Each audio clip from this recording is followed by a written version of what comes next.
By now, all of you have seen the Mandalorian and Grogu trailer, and listen, if you have any reservations, and if you're thinking, well, this kind of looks like an ordinary episode, kind of the last episode of the season, well, you might be right. I said that in the review of the trailer itself when it released that day because it kind of seemed so. Let me just start by saying that the moment I saw the leaked trailer that was in Star Wars Celebration, I immediately felt somewhat underwhelmed by the whole idea, by the whole thing. As of right now, the synopsis, anybody involved with this project, going from Jon Favreau, who has done for Disney mostly mid-movies as of right now. I mean, the last one I remember him doing is The Lion King, the recreation of live-action Lion King, and it kind of did mid. It wasn't anything special. So now Jon Favreau is back for this. So why should we, believe that Mandalorian and Grogu will be different?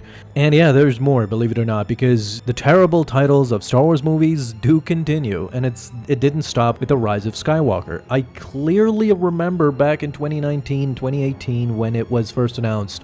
I mean, The Rise of Skywalker was one of the worst titles of any Star Wars movie. The Phantom Menace is still kind of nostalgic and interesting. Attack of the Clones might be the worst ones. It's just something that happens in the movie, so that's how the movie is named. But, The Force Awakens or The Last Jedi, it's not the worst title ever. The Rise of Skywalker was just infamously bad. And now we have another one, Mandalorian and Grogu. It's like a skit TV show. It's like a skit on SNL or something like that. So that's the title itself. So this movie, it doesn't have, and I'm gonna say now how it could recuperate the fans that I think it has already lost, and this is why I'm saying that it's a very bad start at this point. So Star Wars Celebration was a very underwhelming trailer. I've seen the trailer, it's good, you can see, Zeb in live action, but there's nothing special. Ed Walker's falling on snow, it's not anything new, we've seen that decades and decades ago. Din Djarin doing some moves and Grogu being funny. This is why people are kind of underwhelmed, because it's just a regular episode that you can watch in the Mandalorian TV series. It had a bad start at Star Wars Celebration. Then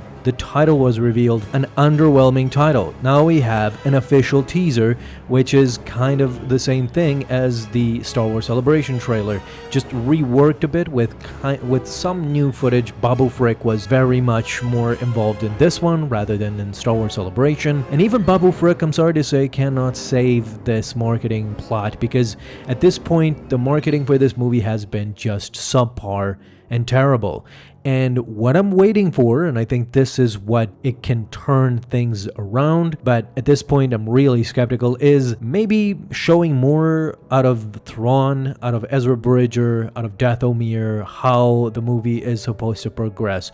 If the movie is just Mandalorian and Grogu, so at this point we've seen 3 seasons of them, and I'm sorry, but how can you expand the mystery on just a single movie? This is what the next trailer should answer. It should answer the fans and my question that I just posed. How does this make this different from another season of The Mandalorian? Why didn't we get season 4 instead? Just, if you can answer that question, then I'm guessing we're okay. Or they just clammed in a movie instead of a TV series, which I think will result in a very, very underwhelming movie, judging by what has happened recently with Disney, and by that point with Warner Bros. And everybody. Nobody's really hitting that $1 billion mark. The only movies getting that $1 billion mark are animated movies, nostalgia movies like Minecraft and Super Mario, Sonic, all these other movies that don't rely heavily on story or plot. It's just nostalgia bait, and that's it. Star Wars perhaps is playing to that, because Mandalorian and Grogu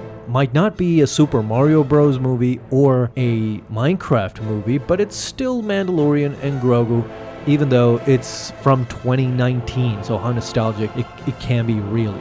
It's just 7 years old when the movie comes out. But who knows? They might turn it around. For me and for other Star Wars fans that are older, like myself, and even younger fans, the only way to really save this movie, I've said this time and time again, and again, I'm gonna be like a broken record, but the only way to save this movie is if you feature Luke Skywalker. That's the only way I see this possible. Luke shattered every record by returning in Season 2 of The Mandalorian. We saw peak Luke, and just that hallway scene, that fight scene is just something magnificent that we still turn to today to look at.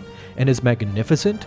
And then you have the clear connection. Grogu, one of the characters in the title of this movie, is heavily connected to Luke Skywalker, so it won't be that crazy for Luke to get into this movie because he's the quote-unquote master of Grogu. Grogu might not be the apprentice of Luke as of right now, but he was at one point. Luke was the master, Grogu was the apprentice. There's a clear connection there, and Din Djarin knows Luke Skywalker. He met him once when he came to pick up Grogu for training. So they already know each other, and he has a clear history with Mandalorian and Grogu especially. So why not bring back Luke Skywalker? And for me, I've said it again and again, you should recast Luke Skywalker. Mark Hamill cannot play him anymore. The stunt doubles and the AI face, I don't know how good it would play in a movie, in a full-scale movie. But if you recast it with Sebastian Stan, I don't think anybody would complain, honestly, Disney. And if you want to get to $1 billion, you need to get Luke Skywalker into that second trailer. So the second trailer for me is clearly you have Mandalorian and Grogu fighting, getting into all these scenes. I kind of like the, Hutt, Rhoda the Hutt. I think it's Rhoda, the son of Jabba, that is in the Gladiator scene. All is good with that part. I'm fine with those things. We need some Thrawn in there, some Dathomir that would set the stage up, Ezra Bridger, but the trailer ends. Imagine this, trailer number 2 ends with Luke Skywalker igniting his green lightsaber.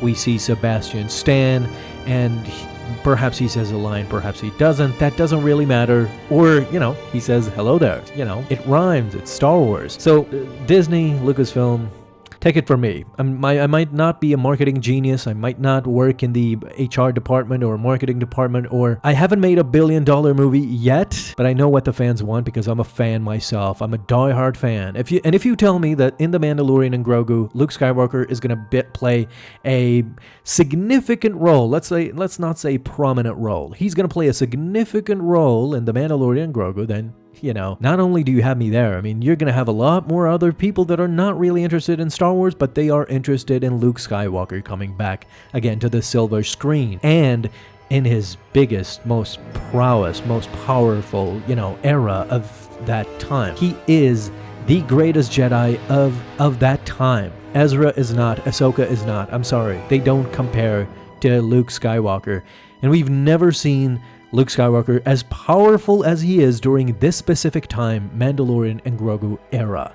Not even in Return of the Jedi, and especially not Empire Strikes Back and stuff like that. So Luke Skywalker coming back equals $1 billion. Disney and Lucasfilm. So trailer number 2 might feature Luke Skywalker, and that's what's gonna save this what seems like mediocre movie at this point. So yeah, those are my thoughts. Leave any comments you have down below. I'd love to hear them.